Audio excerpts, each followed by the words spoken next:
दोस्तों, अगर आप इनकम टैक्स के रडार में नहीं आना चाहते हैं और हैवी फाइन से बचना चाहते हैं और क्रेडिट कार्ड यूज़ करते हैं तो कुछ बातों का ध्यान रखना बेहद ज़रूरी है। चलिए मैं आपको एक एक करके बताता हूँ। सबसे पहले, अगर आप फॉरेन ट्रिप पे जाए तो 2 लाख से ज़्यादा कभी ना खर्चा करिए। कोशिश करिए कि अगर खर्चा गए तो सारी रिसीप्ट आपके पास रहनी चाहिए और उस पैसे का सोर्स भी आपको पता होना चाहिए।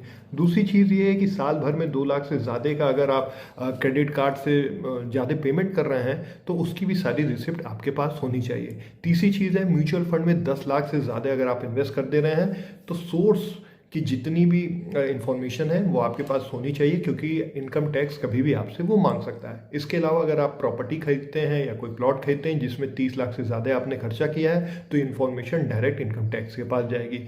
इसके अलावा कभी भी कोई मोटा ट्रांजैक्शन नहीं करना है या कोशिश करना है कि उसको कम कम टुकड़ों में करें, या अगर करें तो एक सॉलिड रीज़न हो क्योंकि आपने क्यों किया है। यानी 50,000 से ज़्यादा का ऑनलाइन ट्रांजैक्शन हो तब भी आपको ध्यान रखना है और एक सॉलिड रीज़न आपके पास होना चाहिए विद प्रूफ, क्योंकि अगर इनकम टैक्स आपको नोटिस देती है तो आपको सारे डॉक्यूमेंटेशन उनके सामने रखने पड़ेंगे।